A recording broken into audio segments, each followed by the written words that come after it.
Good afternoon and welcome. We're live on We Radio about 2:31. We have 29 minutes moving, and it's moving fast in front of 3 o'clock. And talking about moving fast, our very special guest this afternoon, honoring us, granting us this interview. We're very fortunate to have him on. Honorable Mr. Raphael G.C. Trotman, Member of Parliament, and we talk about Minister of Governance in Guyana, and we have him live on the phone. You know, his background, he became parliamentarian in 1989, and then in 2012, October 10th, 2012, Speaker of Parliament, attorney by law, and he is also his main profession in the law field. Entered in the political arena in 1994 as the People's National Congress counselor for the city of Georgetown. Well, we have him here, and he also represented the same party as National Assembly in 1998 to 2006. He departed ways with the PNC and teamed up with Mr. Kemraj Ramjatan, who we had formerly here, National Security Minister in Guyana. Well, he was a part of the PPPC, and now he is doing great work in Guyana. And with the current government, the AFC contested, he also contested in 2006 election, Mr. Trotman as the party's presidential candidate. Well, now, today, we're talking about 2015, representing Guyana, a true public servant in every aspect, and he is on the roll. We want to welcome him to our radio station, WeRadioOnline.com. We Radio here, 620 on the dial. Mr. Trotman, good afternoon, and welcome. Thank you. Thank you. Good afternoon. You know, we are, and again, I want to say this because, you know, here in New York, Nationals are always honored to hear what's going on in Guyana. Nationals and friends of Guyana want to know. When we talk about Minister of Governance, I want you, to give us a guideline of your portfolio and what you do in Guyana. Okay, well, thank you. Yes, I am a Minister of Government and Member of Cabinet. My designation is Minister of Governance. I know it sounds strange to many people, but I look at all things that deal with the constitutional aspects of governance, the constitutional commissions, our integrity commission, the rights commissions as we call them. Supporting His Excellency and the Prime Minister in matters pertaining to constitutional reform, and anything that could affect whether the Constitution or its advancement. So we speak about the judiciary, the Office of the Ombudsman, and matters like that. Also, I take charge of ensuring that Guyana's treaty obligations are in order. So I refer to our commitments to the United Nations, the OAS, CARICOM. There is the UNISAR. For example, we have a very important climate change conference in Paris in December that the world is gearing up to. And so I'm in charge of our delegation, preparing the Guyana delegation, rather, for that conference. I've also been given responsibility to oversee the Iwakarama Rainforest and Conservation Center, its rehabilitation and resuscitation, because it is in need of some support. And additionally, I have responsibility for natural resources, or the national patrimony of Guyana. So that includes the flora, the fauna, the mining and forestry concessions, bauxite, oil and gas development, which is new to us, and anything that pertains to the patrimony of Guyana. They all come within my portfolio as well. Oh, wow. You got a big portfolio, but I know you can handle it very well. So for those of you just joining us, we have Honorable Minister of Governance, Mr. Raphael Trotman. Now we talk about transparency, and a lot of people talk about transparency, But, Minister of Governance and overseeing all this, tell us some of the areas in crime, health, and we talk about jobs. But 3 key areas in making it transparency to the nationals and friends aboard, people who like to know what's happening. I want us to just deal with... Well, yes, thank you. I think the new good governance means open and transparent government. And so you're right about transparency. So you can't hide the bad and just try to promote that which is good. So we do have challenges in the security sector. I'm not saying that because other countries have them, we're excused. The face of crime is changing, and there are new threats, new challenges as you see the advent of gangs and what we call transnational crimes. Persons are now connecting with others in the Caribbean, in North America, in Europe, in Africa, Asia. And so that's a new kind of crime that we're facing. The influence of television and other influences, negative influences, are matters that we're grappling with. So we have seen a spike in gun crimes, if we can put them as bluntly as that. We do have a very porous border, large border, particularly with Brazil, which is a major gun manufacturer. Guyana has been known in the past to be a transshipment point for drugs, narcotics, and so it is known that guns accompany shipments of drugs for their protection from time to time. So these are all matters we are aware of and we are trying to get our hands around. I think as a new government, once we get into office, the underworld, so to speak, is going to test you and test your resolve and your capacities and capabilities. So I believe that we have been tested. I believe that the Minister of Public Security and the team which he leads have been able to resist that test and to still be resilient and to be standing. So despite the numbers, I believe that we are slowly showing that we are pushing back and gaining control. So that's a very good thing for us. In the area of health, public health, the Minister of Public Health has done, I think, taken the right posture of going out into the field and touring the facilities, and is in the process of as well assessing the state of health and healthcare delivery in Guyana. Given our challenges with many rural communities scattered over, vast areas in the Rupununi and elsewhere, you have what is called a health hut or a health clinic. So we try to look at the needs and meet those needs. I believe with the influx of Cuban doctors and Cuban-trained doctors, we have both. We've been able, I think, to not do a bad job, but of course there's room for improvement, no doubt, because we still have a higher than normal rate of maternal deaths. Too many mothers seem to be dying. So we're looking at that. I should mention as well that there was talk of a specialty hospital during the last administration.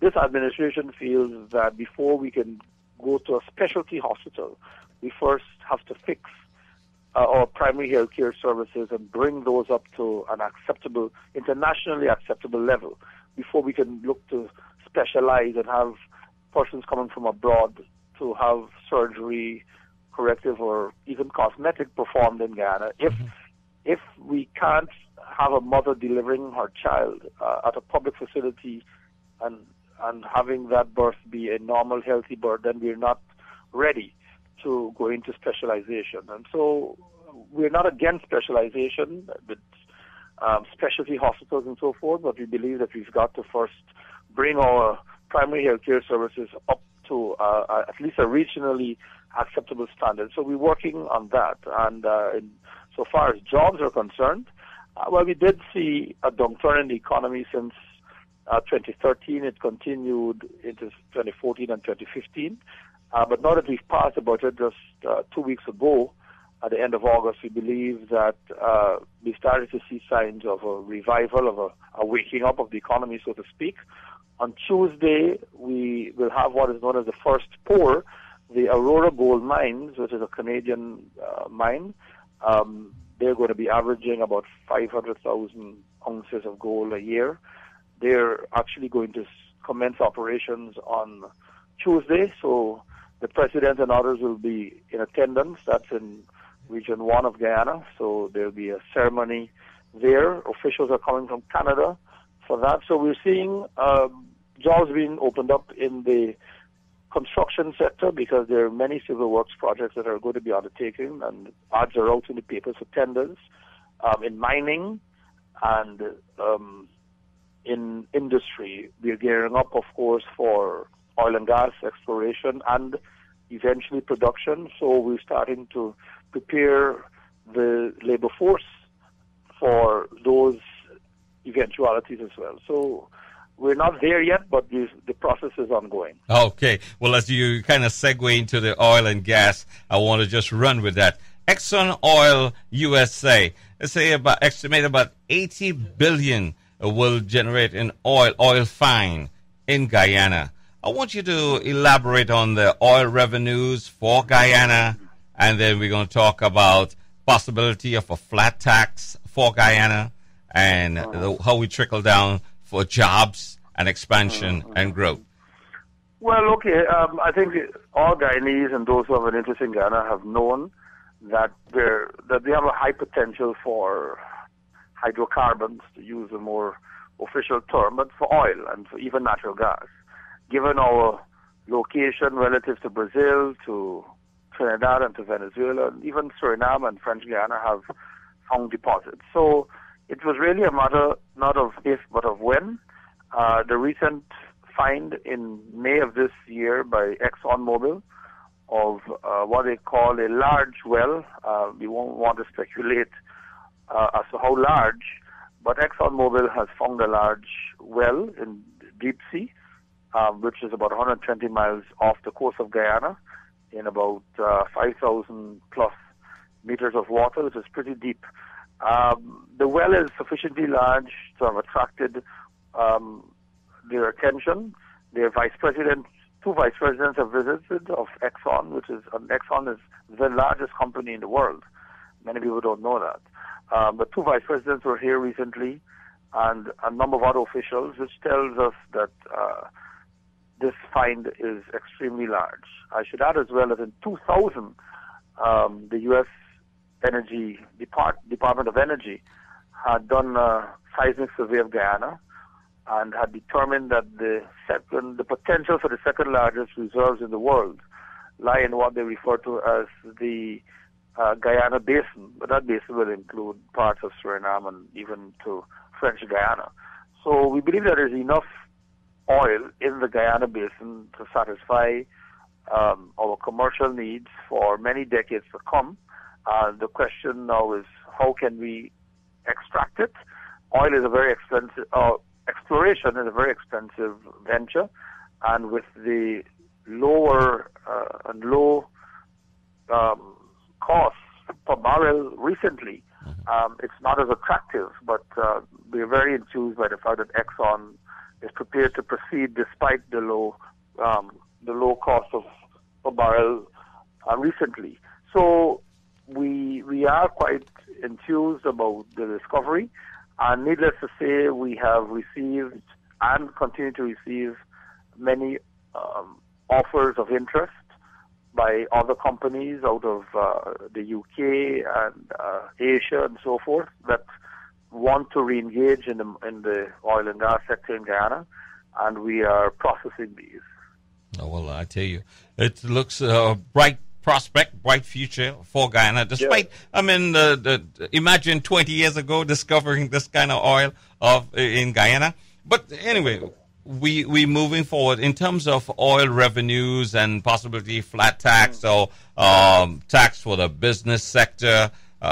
Have you worked on this taxation as yet? Well, actually, right. What we're actually looking at is we're going to have our kind of agreement with the companies is going to be what is called as a production share agreement.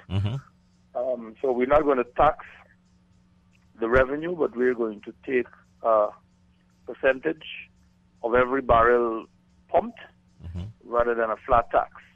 That gives us a guarantee of getting, we believe, a greater share. This is after having reviewed the experiences of other countries over the last 30, 40 years. It is believed that the production sharing model is a better one for countries like ours. However, we are moving to develop what is known broadly as a sovereign wealth fund. And so we are having discussions now with the government, well, through the government of Canada, but with the University of Calgary and others, to have expertise. And in fact, in November, we'll be having a workshop to start that discussion about how do we put aside or put away a percentage of the revenue from the oil to safeguard future generations. As I said before, we're looking not at the resources, but we're looking at the patrimony of Guyana. This is the wealth that has been placed there, I believe, by God, for the enjoyment of all Guyanese, and not just for those who are alive now, but for those who are going to come in, another 100, 200, even 300 years. We have a duty to preserve and to be able to hand over what we have to them, for them to use and enjoy, and hopefully to pass on as we are entitled and required to pass on to them as well. Thank you. Hold the line. We'll be right back. And ladies and gentlemen, listening to us on WeRadioOnline.com, powered by MGN Funding.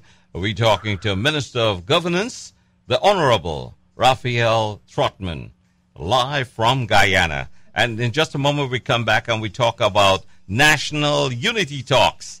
So, Mr. Trotman, okay. Thank you. Yes. Just hold a little, just about less than a minute. Problem. I'll wait. Thank you. Okay, thank you. We're powered by MGN Funding, your direct mortgage banker and lender. MGN Funding, your direct mortgage banker and lender in the states of New York, New Jersey, and Connecticut. MGN Funding. If you're serious about home ownership, now is the time to call MGN Funding. 718-705-4443. 718-705-4443. MGN Funding, here for 16 years, serving our community, putting members of the family into property, saving you lots and lots of money. Refinancing, purchasing, MGN Funding, 718-705-4443. Call us. Make that phone call, 718-705-4443. Owned, operated by our very own son of the soil from Guyana, Mr. Mullen Sinarine, and the entire Sinarine family. And we talk about home ownership, and we talk about changes coming. As of Monday,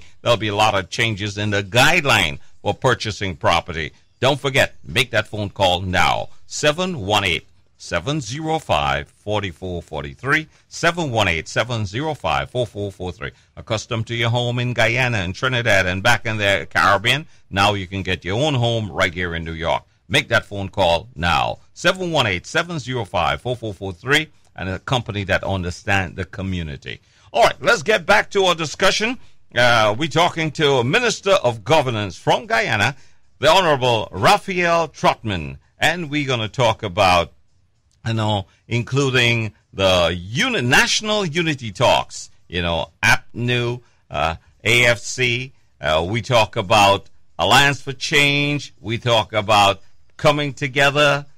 Let's get together and meeting and greeting with the PPPC National Unity Talks.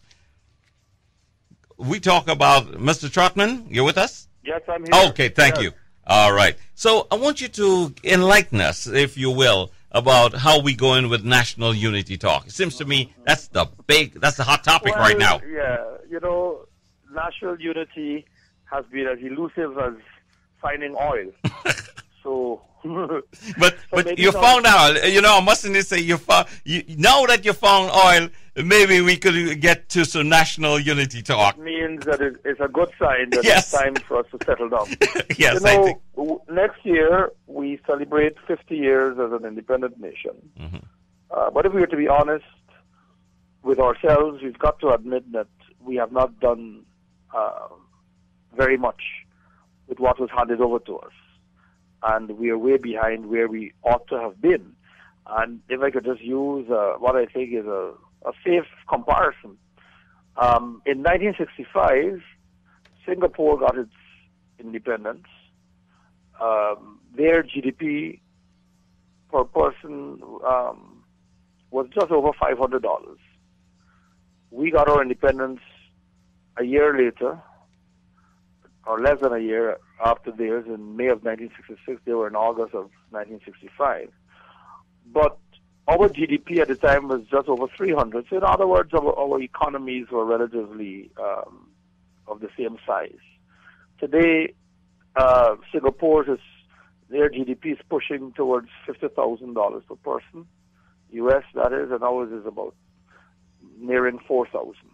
And it just shows the disparity in or lack of growth or lack of Ghana's growth relative to Singapore's. And we have far more resources than the Singapore. We don't have as much of a population, but I believe that if the conditions had been right from 1966 and onwards, most of the Guyanese, like yourselves and others who are abroad, would either have owned the home but still be very much engaged and involved in Guyana. So we've got to admit that unity or lack of unity has been our greatest failing. And like I said, we have a second chance. Yes, we've changed government, but we celebrate 50 years as a nation, as a people. Next year, we speak about one people with one nation and one destiny.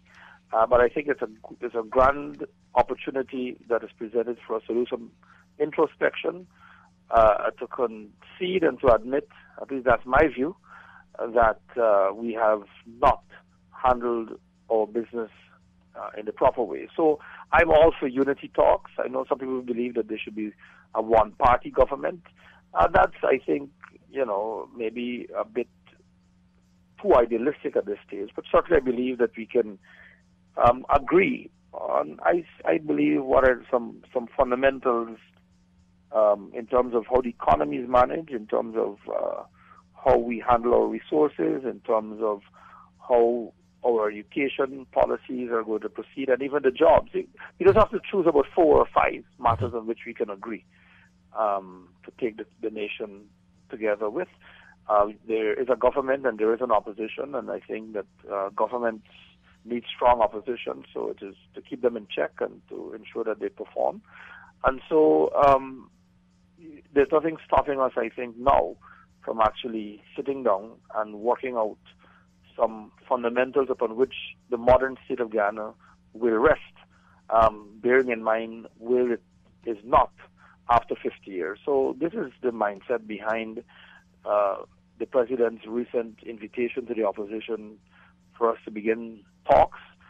He looked at agriculture, security, at foreign relations, social cohesion, and a few other matters. So we're hoping that despite some of the rhetoric we have heard, that good sense will prevail and we'll put aside our personality, biases, and even our fears and insecurities, and actually agree to meet. I don't think that talking is a bad thing. The old war Prime Minister of Great Britain, Winston Churchill, used to say, jaw, jaw, which is to talk and talk, is better than war, war.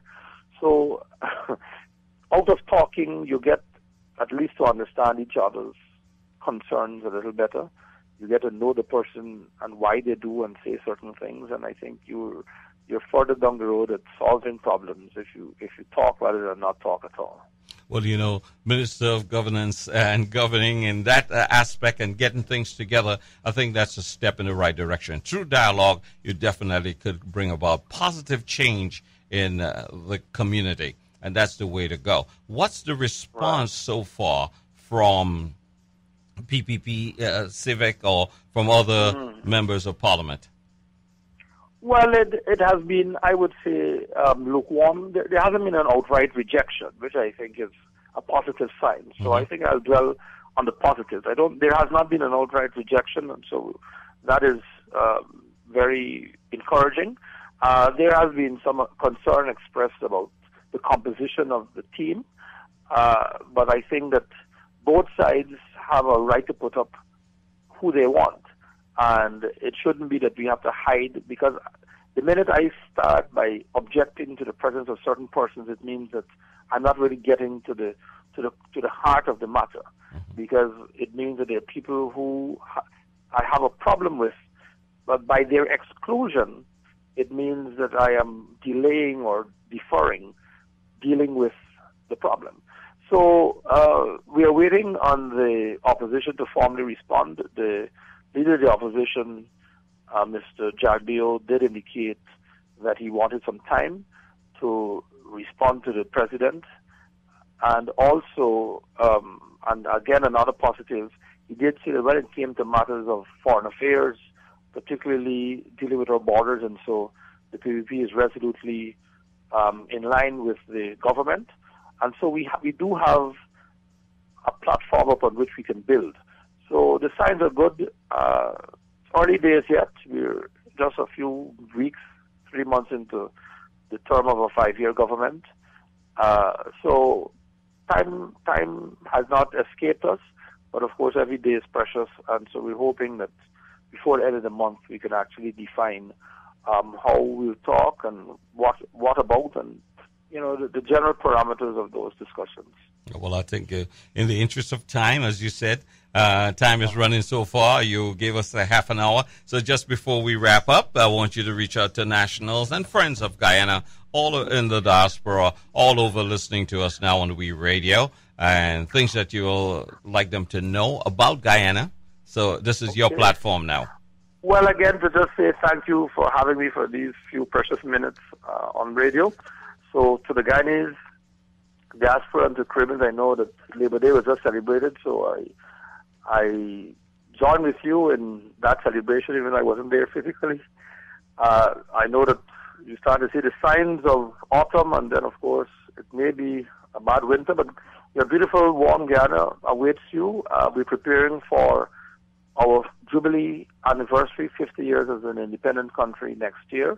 And so everyone is invited. We're sprucing up. We're ensuring that there are hotel rooms available, that they're of a right standard. And so we're really trying to beautify the place and to make it inviting and appealing and welcoming to all of you, and asking you to come home and to just give us your advice, those of you who wish to invest and those of you who wish to just offer your services, whether as teachers or as engineers, as doctors, as counselors, and in any other vocation that you feel that you can make a contribution, and we welcome it.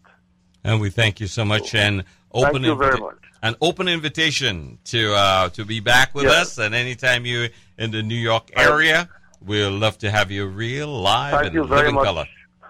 Thank you. Have a blessed one. Take care. Thank you. You too. Thank you. That's Minister of Governance in Guyana, Hon.Mr. Raphael Trotman, and talking to about transparency, about changes coming, working, and also national unity talks and changes planned for Guyana, and exactly also talking dollars too. ExxonMobil discovering, well, as you know, oil and oil revenue and what it means to Guyana and future generation.